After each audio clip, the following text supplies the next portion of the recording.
या भारतीय संविधान के निर्माता, गांधी के प्राणदाता, नारी को सम्मान दिलाने वाले परम पूज्य बोधिसत्व बाबा साहब doctor Bhimrao Ambedkar ji, वामसेठ DS4 Bahujan Samaj party को, बहुजन समाज को राजनीतिक ककारा पढ़ाने वाले मान्यवर कांसी राम साहब सहित बिरसा मुंडा सहित के चरणों में श्रद्धा सुमन अर्पित करते हुए आज आदिवासी विकास मंच के तत्वाधान में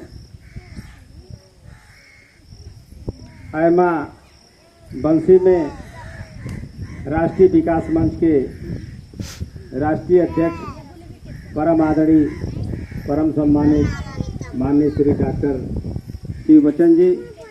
जो आपके बीच में विराजमान है, साथ ही साथ आदिवासी विकास मंच के संरक्षक आदरणीय परम आदरणीय डॉक्टर SP गौतम साहब और मोहम्मदाबाद गोहाना के प्रत्याशी प्रभारी परम आदरणीय परम सम्मानित माननीय डॉक्टर चंद्रजीत जी और इधर घोसी के आदिवासी विकास मंच के प्रत्याशी प्रभारी आदरणीय मोहम्मद सुलेमानी साहब और साथ ही साथ हमारे मोहम्मदाबाद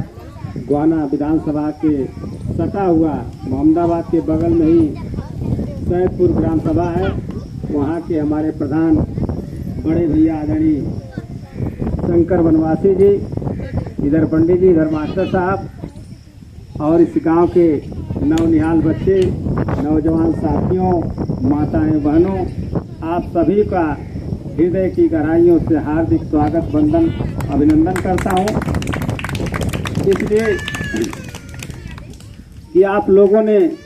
अपना बहुमूल्य समय दिया है,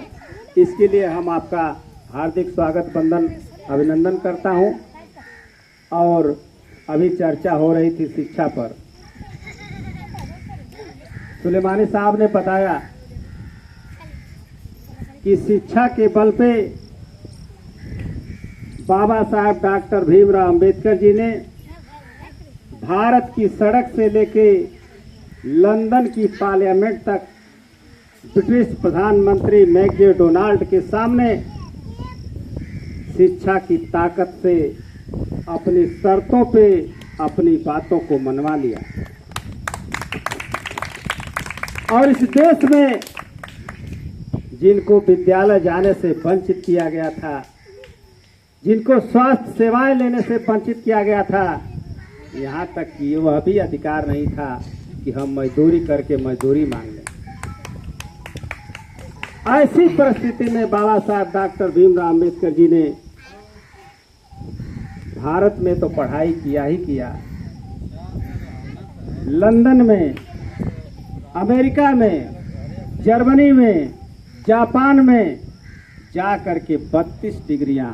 और 9 भाषाओं के ज्ञाता थे। इसी ताकत के बल पे आज भारत का संविधान, उस कलम की ताकत से आज भारत का संविधान जो बना है, आज हमको बोलने के लिए, एक जगह बैठने के लिए, खाने के लिए, यहाँ तक कि दोनों वस्त्र पहनने के लिए अधिकार देता है। ऐसे महान सपूत को हम आज सत सत नमन करते हैं। और शिक्षा ही के बल पे जो हमारे बच्चे, आज नवनिहाल बच्चे जो हमारे घरों में खेल कूद करके अपना समय बिता रहे हैं, यही हमारे आने वाले भविष्य हैं। और इन्हीं के बल पे हमारे घर की नींव टिकी हुई है। इसलिए जब ये शिक्षित होंगे तो समझदार होंगे, और समझदार होंगे तो जानेंगे कि हमारा हक किसने लिया है।